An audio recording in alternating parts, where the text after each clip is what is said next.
याच्यामध्येच गुरफटत राहतो. राग आला का रागामध्येच तो गुंतल्या जातो. लोभ आला की खूप संग्रह करतो, खूप संग्रह करतो. हे नाही वाटत की मी किती दिवस जगणार आहे, हेही त्याला समजत नाही. म्हातारे होते तरी म्हणते का एखादा बंगला बांधायचाच होता. लोभ ममता दडवू आशा उदर वेदेचा ओढता न करू हानी कराचा तेरे आदरे करू वासुदेव स्मरण तेने तुटे रे पंथ करू वासुदेव तेने तुटे रे करू Vasudev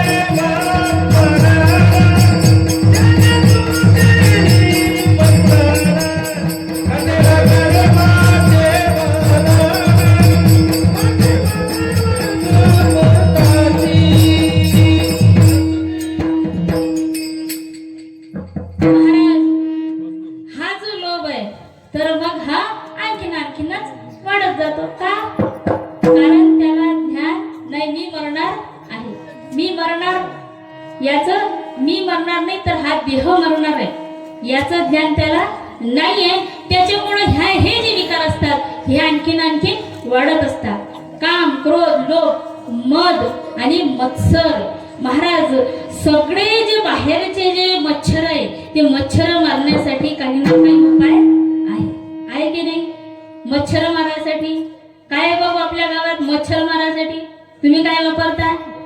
good night, all out, आणखी काय वापरता? मॉर्टिनची कॉईल, बॅट, बॉल, आणखी काय? तर जे काही वस्तू असेल तर ते मच्छर मारण्यासाठी आहे, वस्तू आहेत. पण हे जे अंदरचे मच्छर आहे, हे अंदरचे मच्छर हे काही माणसाला बसू देत नाही. दुसऱ्याची आपत्ती पाहुनी पडणे, वैभव देखुनी जळणे, हे मच्छर वय अंदरचं. आणि भागवत जे आहे, भागवताचं फळ कसं आहे? निर्मत्सराणां सतां वेद्यं वास्तवतृ शिवदं तापत्रयं मूलनम. या तीनही प्रकारचं ताप कोण नाश करते? तर श्रीमद भागवत महापुराण नाश करते. आणि भागवताचं फळ काय आहे? तर भागवत श्रवण केल्याने अंदरचे जे मत्सर आहे, जे अंदरचं मत्सर आहे तर ते मत्सर मरते. हो, मत्सर मरते. आपल्यात मत्सर असा घुसलाय ना, आपल्याला कापूस झाला याच्याबद्दल आनंद वाटते. पण त्याच्यानंतर दुसऱ्याला जर आपल्यापेक्षा जास्त उत्पन्न आलं असं जेव्हा आपण ऐकतो तर जे 2 मिनिटापैकी पूर्वी जो आनंदित होता तोच मच्छर घुसल्या कारणाने याच्या आतमध्ये मग याला थंडी वाजून हो काय मच्छरच होय की नाही. दुसऱ्याचा मुलगा पास झाला, पहिल्या नंबरवर आला म्हणजे याला का फार आनंद होते का? हा पेढे वाटते का? नाही. पेढा खातानाही याच्या मनाला दुःख होते. समोरचा नोकरीवर लागला की याच्या मनाला दुःख होते. समोरचा पुढे चालला की याच्या मन हे काय मत्सर आहे. आणि ज्या संत जेव्हा अज्ञान असते तोपर्यंतच या गोष्टी होत असतात. पण या सर्वांचा नाश जर करायचा असेल तर त्याच्यासाठी ध्यान घ्यावं लागतं. अज्ञानी विकार माजती, अज्ञानी लाभते कुसंगती, अज्ञानानेच दुरावते प्राप्ती, सत्य स्वरूप देवाची.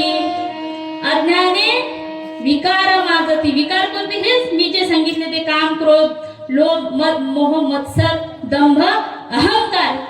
हे जे सर्व जे आहेत तर हे माजतात, म्हणतात, फार उदम मचवतात, फार त्रास देतात. बाहेरचा शत्रू काहीच नाही करू शकत. हो, आपलं कसं आहे? आपली आहे खेकड्याची जात. समोरचा जर का पुढे जात असेल ना, हे पहिले त्याची पाय ओढते. हा त्याची पहिले पाय ओढते म्हणजे ह्याही पुढे जाते. नखळो मसर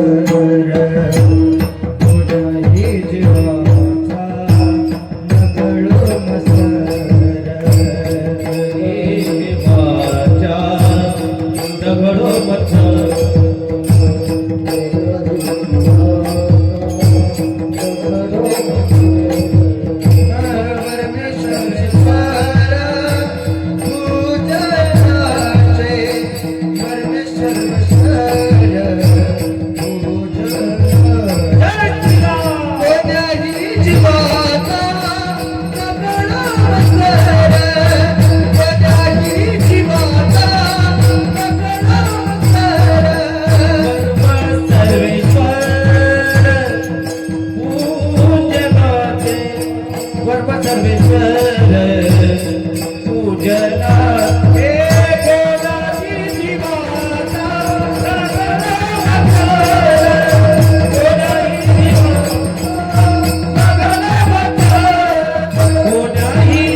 मार्ग काय आहे तर सर्वेश्वर पूजनाचे.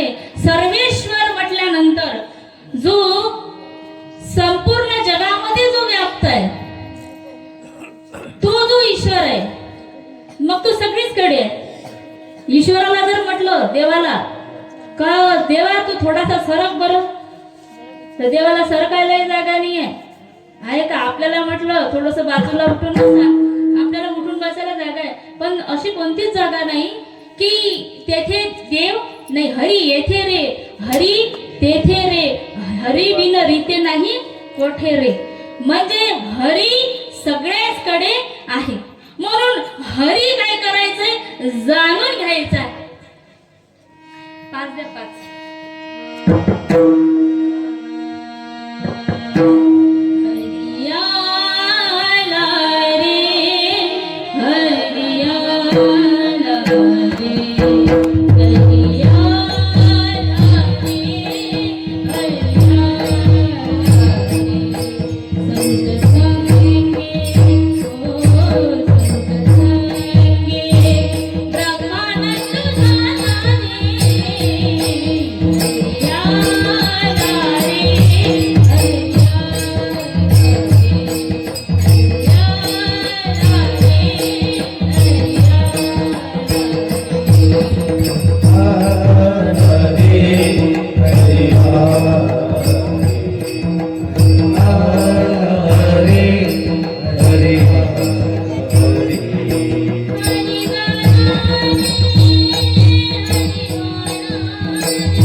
समजून घ्या. आणि ज्या दिवशी तुम्ही तो हरी समजले की मग तेव्हा त्या विठ्ठलाचं दर्शन घेतल्यानंतर त्या सद्गुरु विसोबा खेचरांकडे जेव्हा विठ्ठल समजून घेतला तेव्हा कुठे मग ते नामदेवजी महाराज आहे, नामदेवांना श्वानामध्ये सुद्धा देव दिसला आणि संत एकनाथ महाराजांना गाढवामध्ये सुद्धा देव दिसला आणि त्यांनी गंगोत्रीचं पाणी भगवान शिव समजून त्या गाढवाला पाजलं. मग आता शिव जो आहे, शिव म्हणजे शिव कल्याण दर्शती, शिव प्रत्येक ठिकाणी आहे.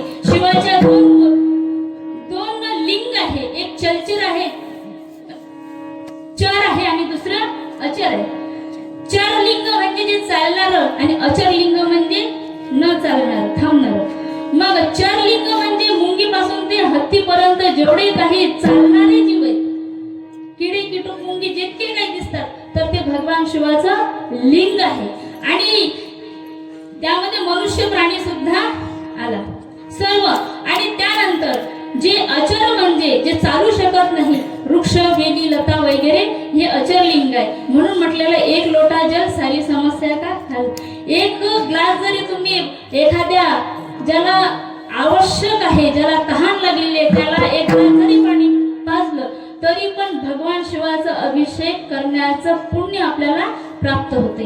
एखादं झाड जर सुकत असेल, आता असं आहे की सार्वजनिक ठिकाणी जेव्हा सरपंच किंवा नगराध्यक्ष वगैरे कोणी वृक्ष लावून जाते, तर मग ज्याच्या घराच्या समोर वृक्ष लागलेले आहे ते म्हणते की हे सरकारी झाड आहे, मग मी कशाला याला पाणी टाकू.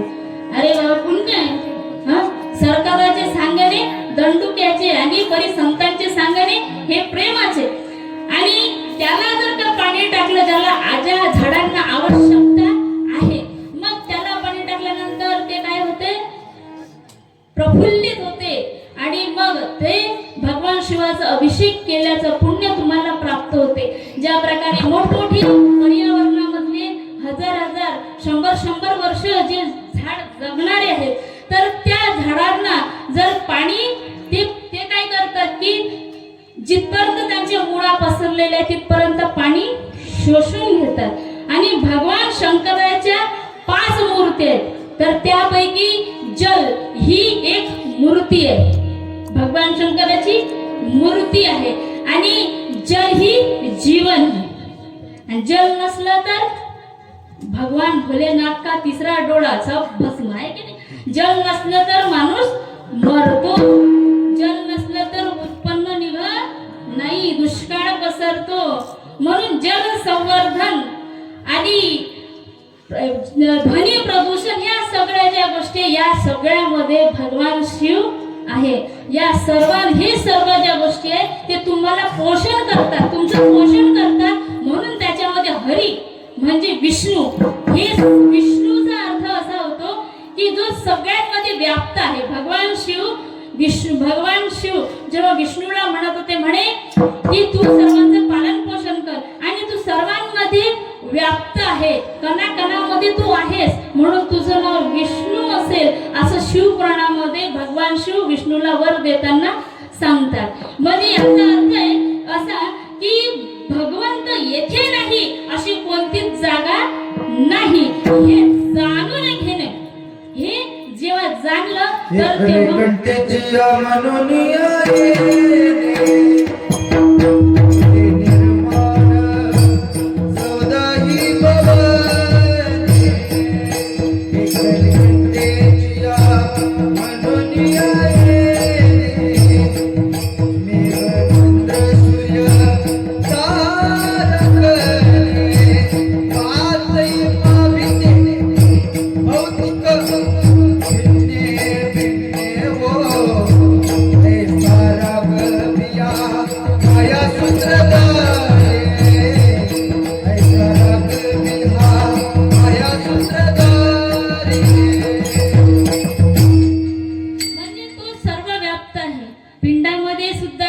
ब्रह्मांडामध्ये सुद्धा आहे.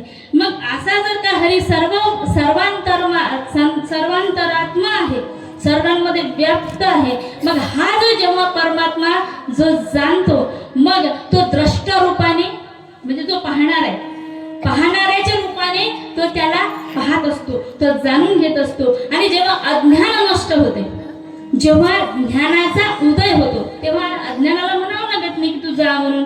जसं सूर्याचा नवी सूर्य उगवला तसा अंधकाराचा नाश झाला. आणि जसा सूर्य उगवला तसंच अंधाराला म्हणावं लागत नाही जा म्हणून. तसंच हृदयी तू प्रगटला, जसा देव हृदयामध्ये प्रगटला, इथे देव आहे. जसं भक्त प्रल्हाद, ध्रुव यांना त्यांनी हे समजून सांगितलं की या खांबामध्ये पण, प्रल्हाद काय म्हणतो, या खांबामध्ये पण माझा कोणतीच जागा नाही की तिथे देव नाही. आणि हे जो जाणतो मग महाराज त्याच्यामध्ये त्याच्या सर्व जीवांचा, कोण्याही जीवाचा न घडो मत्सर, कोणत्याच जीवाचा तो मत्सर त्याच्या मनामध्ये. अरे देवाच्या सोबत आपण मंदिरामध्ये जातो, देवासाठी उत्तमात उत्तम गोष्ट नेतो नाही का, देवासाठी सगळंच काही नेतो. मग देव सगळ्याच ठिकाणी आहे असं जेव्हा ज्ञान होते तर तेव्हा मग मात्र त्याच्या मनामध्ये मत्सर राहत नाही. मग आपण काय म्हणतो, भारत माझा सारे भारतीय म्हणायचं काय फक्त की आचरणात नाही, आचरणात सुद्धा तसंच महाराज.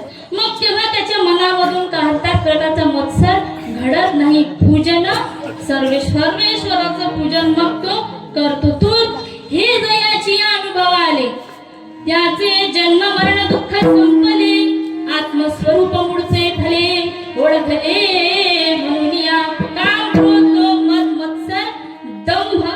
दंभ म्हणजे वरून आहे साधूचा वेश, वरून आहे साधूचा वेश, डोळे लावतो जसं त्या बघ ध्यान नाही का, बगडा मोठा असं वाटतं एका पायावर उभा आहे आणि काय करून राहिला, ध्यान करून राहिला. पण तो ध्यान कशाचं, जसं मासोळी आली त्याच्या किडा किटोकाला त्याच्या पायाजवळ गटकन तो अंगी नाही ज्ञान मने साधू मला अंगी नाही ज्ञान मने साधू मला साधू नटल्या साधू होत नाही साधू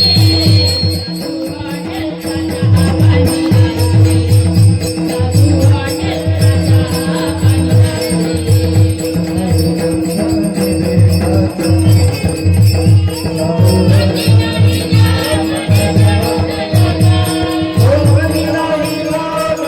वाटेल राजा पाणी.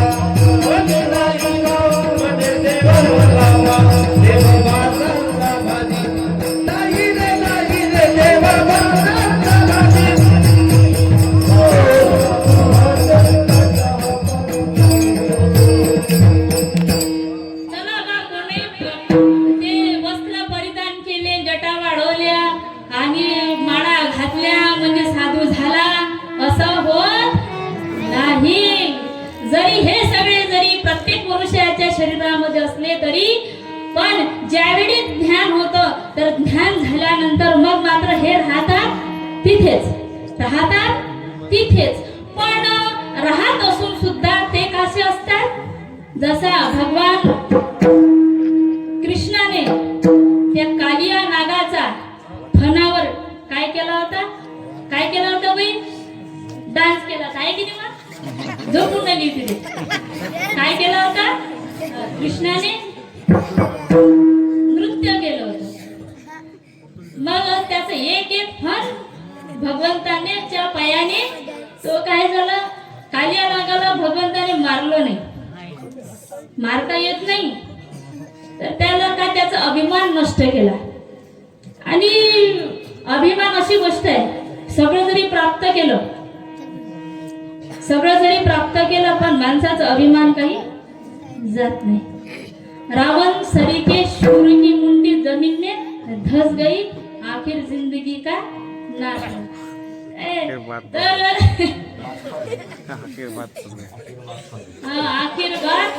फस गई. महाराजांचं लक्षात आलं माझ्या. महाराज नेहमी म्हणत असतात, रावण सरीके शूर की मुंडी जमीन में धस घुस गई है, हर जिंदगी का नाश हुआ, आखिर बात फस गई. सगळं काही प्राप्त केलं, सोन्याची लंका प्राप्त केली, सगळंच काही भगवान शिवाचं लिंग सगळं प्राप्त केलं, पण एका अभिमानामुळे शिकलेलं नव्हतं का रावण, सगळं काही शिकलेलं होतं, ध्यान धारणा जप तप सगळं काही त्याला माहित होतं. आणि कुळातला काही लहान कुळातला नव्हता, तो ब्राह्मण उच्च कुळातला असून सुद्धा त्याच्या मनामध्ये अभिमान आला. अभिमान आल्या कारणानं सगळंच काही नाश पावलं महाराज, कशानं, अभिमानानं. आणि म्हणून ह्या सहा गोष्टी ज्याला हे ज्ञान झालं, या संपूर्ण सृष्टीचं ज्ञान झालं, आत्म्याचं ज्ञान झालं, तर मग तो काय होत असतो, साधू अभंगाचं प्रथम चरण. साधू बोधा